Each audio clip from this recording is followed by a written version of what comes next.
Hi everybody. Today we're going to be talking about Canva, specifically Canva for educators. So for those of you that aren't familiar with Canva, Canva is a graphic design platform that lets you create just about anything that you can think of, whether that be a presentation, a graphic organizer, a worksheet, a website. Canva is going to give you the tools to be able to do that. So Canva is very user-friendly. It is used by beginners and expert designers. So we're going to focus on how Canva can best serve you in the classroom. We're going to have three main things that we focus on today. The first will be how to make a presentation from scratch, how to access pre-made materials will be next, and then lastly, we will talk about how to use Canva for differentiation to help you support your special populations. So the first thing that we will talk about is how to create a presentation from scratch. As members of the Coleman County School System, you have access to a free premium Canva account. So this gives you access to a variety of tools that are not included with the free basic plan. So you can go to canva.com, sign in with your school email, and it will bring you to this homepage. Once you are at the homepage, you will have an option of a lot of different things that you can make. Over here on the left-hand side of your screen, you will see this purple plus button that says Create. So we're going to click on Create, and then we're going to choose the type of design we want to make. So I'm going to go down to Presentations, and I'm just going to click on a basic presentation. So we'll give that a few seconds to load. Now that our presentation has loaded, it's going to give you the option to set your background or your theme for your presentation. If you add text before you set your background and you decide to change your mind and go and add a background later, it will erase all of the text that you have added. So make sure that you set your background first. To do that, we're going to go up to Design if it isn't already opened for you, and we're going to type in the theme that we're looking for. So if I want to teach a science lesson, I can type in science, hit enter, and then it's going to show me a variety of different project templates or presentation templates to choose from. So I can scroll through these, pick one that looks appealing to me. I like this first one, so I'm going to click on that. And then it's going to show me the design variations for the different slides within that presentation. So the great thing about Canva is that everything is fully editable. So if I click on this slide to be the first slide of my presentation, and I want to say, welcome to, I can double click that and then just erase and then double click where I want to change something else. Miss Spicer's lab. Welcome to Miss Spicer's lab. And then I just click outside of my presentation screen there, and it'll save what I've already done. So I have my introduction slide there. Down here at the bottom, I can click Add Page, and it'll bring me up a new blank page. If I haven't edited that slide already, this would have stayed open. If not, I can just go back to Design, and it'll show me where I left off. And then I can choose what I want my next slide to look like. So if I wanted to pick this one for slide 2, and then I could click here. I don't want any of these words, so I'm going to click delete, and then I'm going to change this to objectives. And then I can put my objectives or my standards below it. So like I said, you can edit everything on these slides. You can change the text.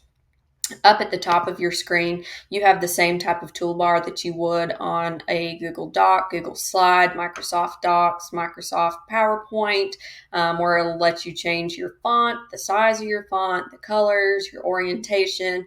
You can make it a bulleted list. So all of those tools are available up at the top. You also have the additional option to animate. So if I wanted this part of my presentation animated, I could click on it. So once I have it selected in this purple box here, it'll let me know what I'm changing. Click animate, and then it'll give me these options. So if I wanted it to look like a typewriter, if I hover over it, then it'll show me a preview of what that would look like without actually changing anything. Well, once I have clicked on it, once I've clicked on block, then it is going to apply that animation. So once I present my slideshow to my students, those animations will be in effect. So you would continue that same process, adding your pages, editing your information here. But if you want to add some things of your own that aren't already on there, so if I had this slide and I needed another text box, I could come to text and then I could select which type of text I want to use. If I want it to be a heading, if I just want body text, I could do that. Once I click on it, it'll show up, and then I can move it around by clicking and dragging. You can change the size in your toolbar, or you can use the box and just click and drag to resize your text. Click and drag to move your text. You also have the option, I'm going to click out of that because I don't actually need text, to add different elements. So your elements include things like graphics, pictures, videos, sounds. Once you click on elements, you can search for what you're looking for. So if you want a beaker, you could type in beaker, and then it's going to give you all these different options. So if you like the look of the graphics, you can click see all, and it's going to give you a bunch more to choose from. It'll also give you ideas of other things that might be related to what you're searching for.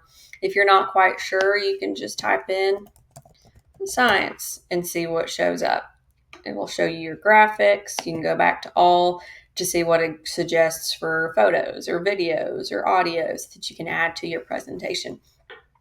So those are the basic things you need to know about creating a presentation. You can then come up to the top and title your presentation. So I'll go and put Science Class 1. And that'll be the name of my presentation. So next time I log into Canva, it'll show up in my recently created slides, or I could search my projects. If I have created a lot of different presentations and I know I'm looking for this one specifically, I can search by the name of my presentation and it'll show up. So just like a Google Doc, everything saves automatically as you go. When you're ready to show it to your students, you would click to open your presentation, then you would click present, and that would change it to a full screen presentation. So that's the basics on how to create a presentation in Canva. The next thing that we're going to talk about is how to access pre-made materials. These materials are either made by Canva Design Studios, so the team that works directly for Canva, or some are just other users on Canva. So to do that, you would go back to your home page here and you can click on education. Once you click on education, it'll give you the option to create your own, or it'll give you the templates of things that are already made. So if you want to click on see all, it will show you all of the templates that are made. You can filter it by your content area, or you can just look at general designs. So if I am teaching an English class, I could click on English Language Arts. And then it's going to show me some different lessons that are already made. So here we can see who created it. This was created by Canva Creative Studios, so the team at Canva. So you can look and see what different topics they have, or this shows you all of the templates available. You can also filter it by your grade, your resource type. That would be whether you want a presentation, a graphic organizer, a worksheet, a poster. You can filter that there. If you know you're looking for something in particular, if I wanted it to do a lesson on verb form, I could type that in the search bar, and then it's going to filter out just the products that it has available on the thing that you searched. So I have my lessons on verbs. I have some different worksheets, graphic organizers, all of that type of stuff. So if I find something that I want to use, I would click on it. It'll show it to you a little bit bigger. If you decide, yes, this is what I'm looking for, you would click customize this template, and it's going to open it in a new tab so that you can edit it to be how you need it to be for your class. So if you don't want them to have all of these options, you could click and erase different options. If you were trying to change the questions, you could double click and edit the text on there to change your questions. So like I said, everything is always fully editable. So the last thing that we're going to talk about is how to use Canva for differentiation. As a classroom teacher, I probably used this the most outside of creating my presentations for my courses. My last year that I taught in the classroom, I had a student that had just recently moved to the United States and spoke very little English. So tools that I'm about to show you were extremely effective for him. So I had this presentation that I was teaching to my class on narrative writing, and I wanted him to be able to follow along in the presentation. So I was able to come up to this option that's resize. This is a premium only feature. So luckily we have that premium account. You would not be able to do this with a free basic account. But we have access to that as teachers with Coleman County Schools. And then I would scroll down after clicking resize to this magic switch section, and I can click translate. So then I can pick the language that I want to change it to. I'm going to choose Spanish. I want to keep the tone of my presentation original, so it's going to translate it directly how I have it typed. And then I want the entire presentation to be changed, so I'm going to make it where it says all pages and then click translate. So as it's working, it's going to create a copy of this presentation in Spanish. So it does not affect your original presentation. My original narrative writing presentation in English remains unchanged. This will be a copy of that in Spanish that is translated. So we'll give it a second to work, and then it's going to open in a new tab. So now our presentation has been copied and it's ready to view. So when it's done working, it'll let you open presentation and it will be displayed in a new tab. So this creates a copy of the entire presentation in the language that you selected.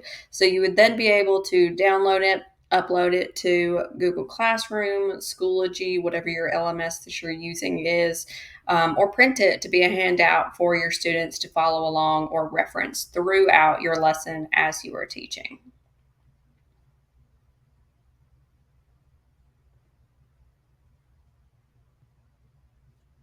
In my classes, I was known for using a lot of guided notes. So there's another tool that we can use in this resize section to help us do that. So if I wanted to create a Spanish version, I'm on my Spanish presentation. I would go down to resize, scroll down to the magic switch category and click transform to doc.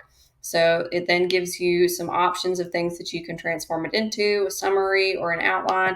I'm going to choose an outline, so this will make it more of like a bulleted list. So detailed outline of presentation, transform into doc, and it's going to take it a couple seconds, and then it will provide you your handout for your student in that language. So I'm going to go back to my English presentation, and that way I can show you what this looks like in English as well. So now that we're back to our English presentation, I would go back to resize, scroll down to the magic switch section, and then I could click transform into doc. So it's got two options that I used a lot in my classroom, the outline and the summary. So you would click whichever one you want to do, click transform into doc, give it a few moments to generate, and then it would open in a new tab. So that we don't have to wait for it to load, I've already created these for us so that we can just look at them together. This is what the outline would look like. So this is more like presenter notes for your teacher. So it's going to give you some things to talk about for each of your slides in a bulleted list, going through each section of your presentation. The other option was to create a summary. So this is what our summary looks like. I typically use the summary more for my student notes. So once it has generated my summary, I could then go in and make blanks that students had to fill in. So if I wanted them to have to fill in characters, can be developed through the roles, traits, and interactions. So I could just add blanks where I wanted students to have to go and fill in different things. So whatever presentation you're on, you can go to resize, transform it into a document to make your guided notes or your student handouts. Thank you for tuning in and joining me as we went through how to use Canva for teachers. If you have any questions about how to effectively use Canva or other tools that Canva provides for you, please do not hesitate to reach out. I look forward to collaborating with you in the future. Bye.